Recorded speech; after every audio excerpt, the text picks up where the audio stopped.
మంగపతిగా తన మొదటి సినిమా నుంచి ఇప్పుడు రీసెంట్గా చేసిన మంగపతి వరకు ఎన్నో అద్భుతమైన క్యారెక్టర్లతో మనల్ని మెస్మరైజ్ చేసినటువంటి our one and only Shivaji గారిని మాట్లాడవలసిందిగా రిక్వెస్ట్ చేస్తూ ఉన్నాం. ఇది మీలో ఎవరైనా ఫోన్ పోగొట్టుకున్నారా? రోషన్ దగ్గర ఉంది ఐఫోన్. ఒక సినిమా ఆడితే పారేసుకుంటావరా నువ్వు?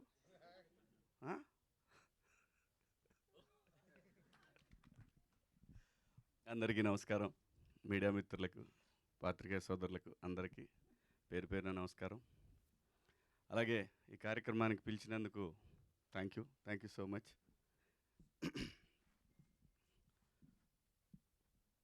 చదువు అంటే చాలా ఇష్టం అండి నాకు, కానీ చదువుకోవాలనుకున్నప్పుడు గాలికి తిరిగాను ఎక్కువ. డెఫినెట్గా చదువు చాలా అవసరం, అనుమానమే లేదు. సహజంగా 10th క్లాస్ నుంచి ఇంటర్మీడియట్ డిగ్రీకి వచ్చే వరకు గాలి తిరుగుళ్ళన్నీ అవుతాయి. అయిపోయిన తర్వాత తెలుస్తుంది చదువు విలువ. అసలు ఎయిర్ అనే టైటిల్ పెట్టగానే నాకు అసలు చూడగానే ఇంకా ఆ రోజే ఆల్ ఇండియా ర్యాంకర్స్ అని ఎప్పుడైతే వీళ్ళు అనుకున్నారో ఆ రోజే ఈటీవీ విన్లో ఇంకొక పెద్ద బ్లాక్ బస్టర్ సిరీస్ 90స్ని కూడా క్రాస్ చేసే సిరీస్ రాబోతుందని నాకు అనిపించింది. ఎందుకంటే ప్రతి ఒక్కళ్ళు కనెక్ట్ అవుతారు దీనికి. వాస్తవంగా చాలా హింస కార్యక్రమం ఆల్ ఇండియా ర్యాంకర్స్ అనేది. చాలా హింస పిల్లలకి. హింస అంటే జనరల్గా సహజంగా ఆది మానవుడి నుంచి ఎవల్యూషన్ అయిపోయి వాడు రకరకాల ఫీల్డ్స్లోకి వెళ్ళిపోయి ప్రపంచాన్ని ఒక స్థాయి నుంచి ఎక్కడికో అవసరమైతే ఈ భూమి అంతా వెళ్ళిపోతే ఆకాశంలో ఎక్కడ ఉండే పరిస్థితి క్రియేట్ చేసిన మనిషిని ఏం చేస్తున్నారంటే, ఇదంతా కూడా మెదడు చేసే పని కదా, ఆ మెదడుని ఒకే చోట ఆ 4 గోడల మధ్య ఎట్టి పరిస్థితుల్లో వీడు ఆల్ ఇండియా ర్యాంక్ కొట్టాలి అనేటువంటి కాన్సెప్ట్ ఏదైతే ఉందో అది అత్యంత దారుణమైనటువంటి ఈ భూమి మీద ఒక హేయమైన చర్య అది నా దృష్టిలో.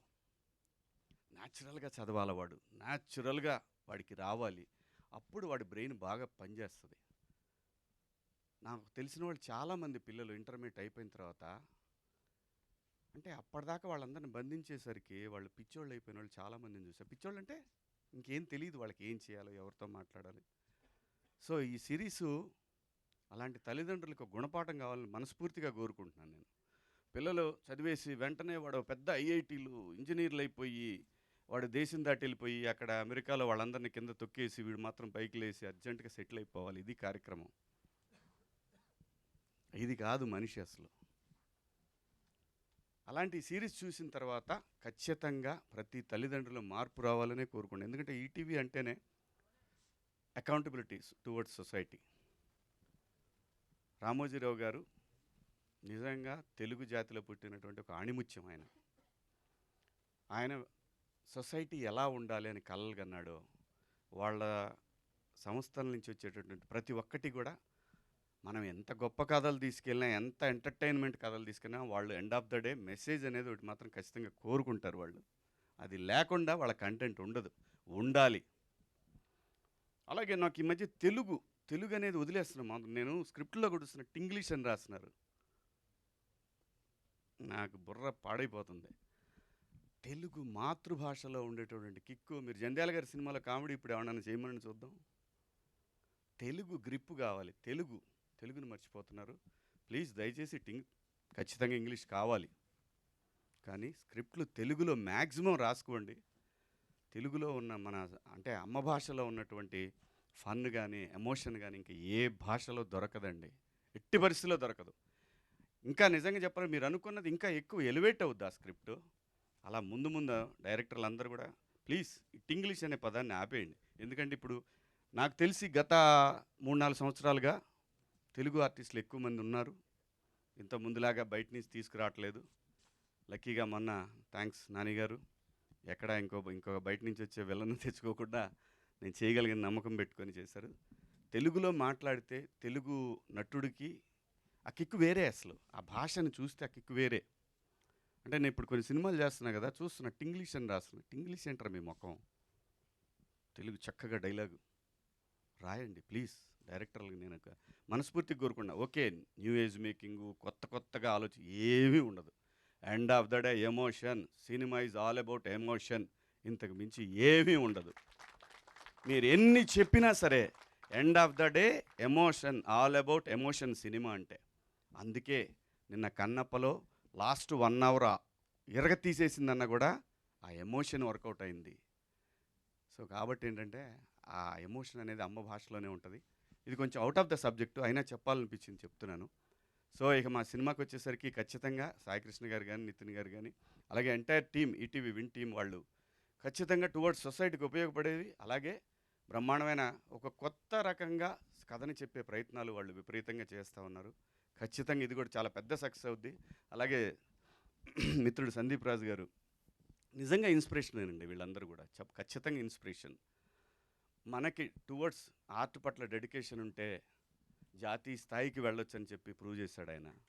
సో అలాగే తమ్ముడు సుహాస్ కానివ్వండి, ఇవాళ అటు నుంచి ఇటు రాకుండా మనోడిని ఇక్కడి నుంచి అక్కడ తీసుకెళ్లారు, విచ్ ఇస్ గ్రేట్. నిజంగా చాలా సంతోషం.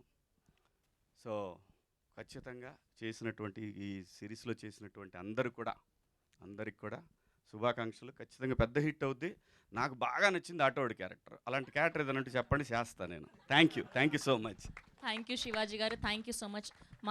మీకు ఒక క్వశ్చన్ అడగమని ఇచ్చారు, నాకు దీనికి ఎటువంటి సంబంధం లేదు. ఏం పర్లేదు, చెప్పండి.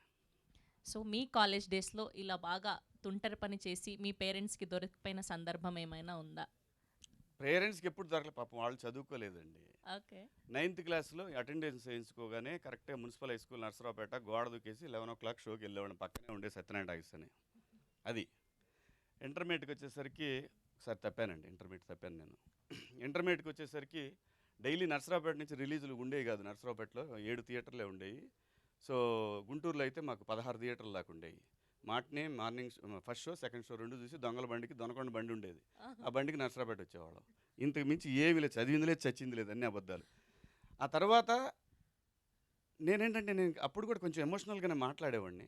అలా మా కాలేజ్ ఫంక్షన్లో కొంచెం ఎమోషనల్గా మాట్లాడాను. డిగ్రీ కాలేజ్ ఏమంటే మీరు చెప్తున్నారు కానీ అంతగా ఎక్కట్లేదండి అని అనేవాడిని. అంటే వాళ్ళలో లేదు లోపం, నేను అసలు విన్సేస్తే కదా. సో అలాసరికి సర్లే సెకండ్ ఇయర్ చూద్దాం, థర్డ్ ఇయర్ చూద్దాం అనుకున్నారు. అమ్మతోడు 2 సంవత్సరాలు చదివానండి నేను. వీళ్ళు నన్ను గట్టిగా పడతారనేసి. సో చదివింది తక్కువ, కానీ చదివితే చాలా బాగా చదివేవాడిని. సో చదవకుండానే ఇంత జ్ఞానాన్ని తెచ్చుకోగలిగారు. చదివాను తల్లి, డిగ్రీ కాదు ఫెయిల్ అయ్యాను అన్నారు కదా ఇంటర్ ఫస్ట్ ఇయర్. సో అలా ఫస్ట్ టైంలోనే ఫస్ట్ అటెంప్ట్ లోనే పాస్ అయ్యి ఉంటే 10th కూడా ఫెయిల్. అయ్యో 10th ఫెయిల్. మమ్మల్ని మించిన బేవర్స్ నా కొడుకులు ఈ భూమి మీద ఉండరు. సో ఇంత జ్ఞానోదయం అంటే నాతో పాటు మా జీవన్ కానీ మా బ్యాచ్ అంతా వేరే ఉంది, ఒక batch. Thank you sir, thank you so మీరు? మచ్. నేను అన్ని పాస్ సార్, ఫ్యాషన్ డిజైనింగ్ వరకు చదువుకున్నాను. సరే రేపు అయితే ఖచ్చితంగా మీరు పాస్ అయి ఉంటారు. సర్టిఫికెట్లు చూడాల్సిన పని లేదు మీకు. Thank you thank you sir, thank you thank you for gracing.